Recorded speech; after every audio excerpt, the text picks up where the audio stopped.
اعوذ باللہ من الشیطان الرجیم، بسم اللہ الرحمن الرحیم۔ محترم ناظرین، السلام علیکم۔ پیغام قرآن کی طرف سے سورۃ المومنون کا تعارف پیش کریں گے۔ اس سورت میں 6 رکوع اور 118 آیات ہیں۔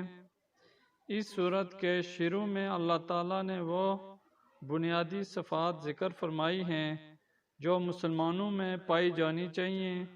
مسند احمد کی ایک حدیث میں حضرت عمر رضی اللہ تعالیٰ عنہ کے حوالے سے حضرت صلی اللہ علیہ وآلہ وسلم کا یہ ارشاد منقول ہے کہ اس سورت کی پہلی 10 آیتوں میں جو باتیں ذکر کی گئی ہیں، اگر کوئی شخص وہ ساری باتیں اپنے اندر پیدا کر لے تو وہ سیدھا جنت میں جائے گا۔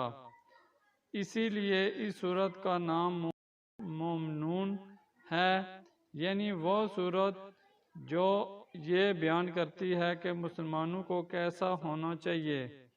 نیز نسائی میں روایت ہے کہ ایک صاحب نے حضرت عائشہ رضی اللہ تعالیٰ عنہا سے پوچھا کہ حضرت صلی اللہ علیہ وآلہ وسلم کے اخلاق اور اوصاف کیسے تھے۔ اس کے جواب میں حضرت عائشہ رضی اللہ تعالیٰ عنہا نے سورۃ المومنون کی یہ 10 آیتیں تلاوت فرما دیں کہ یہ سب حضرت صلی اللہ علیہ وآلہ وسلم کے اوصاف تھے۔ سورت کا بنیادی مقصد انسان کو اس کی اصلیت کی طرف متوجہ کر کے اس بات پر غور و فکر کی دعوت دینا ہے کہ اس کے دنیا میں آنے کا مقصد کیا ہے اور بالآخر مرنے کے بعد جو زندگی آنی ہے اس میں انسان کا انجام کیا ہوگا۔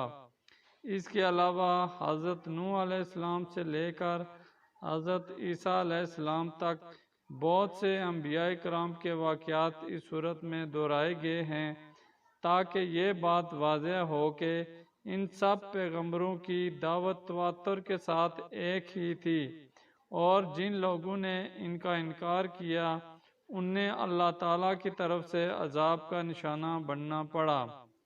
مرنے کے بعد اللہ تعالیٰ انسانوں کو دوبارہ زندہ کر کے ان کی نیکیوں اور برائیوں کا حساب لیں گے اور ہر انسان کو اپنے عقیدے اور عمل کے اعتبار سے جزا و سزا کا سامنا کرنا پڑے گا۔ اس عقیدے کو کائنات میں پھیلی ہوئی قدرت خداوندی کی نشانیوں کی طرف متوجہ کر کے ثابت کیا گیا ہے۔ تو ناظرین، یہ تھا تعارف سورۃ المومنون کا۔